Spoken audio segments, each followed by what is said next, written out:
workshop. Oh, I need a break because it's been manic at the North Pole. Everybody's running around and Santa's ticking off his naughty and nice list because it's nearly Christmas. Yay! I've managed to get a little bit of time off to come and read you all a very, very special story. Is that all right? I thought it might be. So my special story today is all about the time, a long time ago, when Santa Claus got very tired after all of his Christmas work and everybody thought, do you know what? Santa never gets any presents, so I think it's about time we gave him something nice. So this is the story of Santa's surprises. Once upon a time, the fairies and the elves of the North Pole were enjoying their Christmas party when Santa Claus finished work for the night. The tired old man heard all the laughter and the music as he led his sleepy reindeer to the barn for a rest. He smiled and he said, "Ho, ho, ho, ho! Well done, boys, thank you," as the deer snuggled down in the straw. Meanwhile, the fairies and the elves were playing musical statues. They had to dance around the room, and then, when the music stopped, they had to stay in the same position and hold as still as they possibly could. Everyone that moved was out, and the last one was the winner. The music stopped, and bump! Holly the fairy fell in a heap on the floor, and everyone burst out laughing. She had been flying, and when she stopped flapping her wings to be a statue, she fell to the ground. Embarrassed, she crept outside. Then she saw Santa's sleigh by the barn and decided to invite him to the party. Inside the barn, Holly found Santa Claus fast asleep and couldn't help but giggle at his snoring.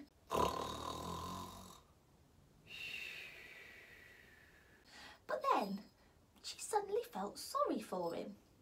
He must be so worn out after travelling all over the world to make Christmas wonderful for all the children, she thought. And now he's too tired to enjoy Christmas. What a shame. Holly flapped her wings and went back to the big party. Everyone was sitting round a huge table and tucking in to ice cream, fairy cakes, jelly and trifle. One naughty elf threw some jelly across the table and it hit another elf in the face. Splat! It hit Eddie Elf in the face! Stop that, Elmer, said Holly, surprising the naughty elf as she flew over him and tapped him on the head. Holly found her place at the table next to Ivy, the queen of the Christmas fairies, and said to her, Santa's asleep in the barn. I feel so sad. I've never even thought how tired he must be after making all the boys and girls happy, and yet no one gives him anything. He makes Christmas special, but where are his presents? Maybe we could find some for him before he wakes up. Yes, you're right. Christmas should be special for Santa too, said Ivy, and then she banged on the table. Listen, everyone, listen.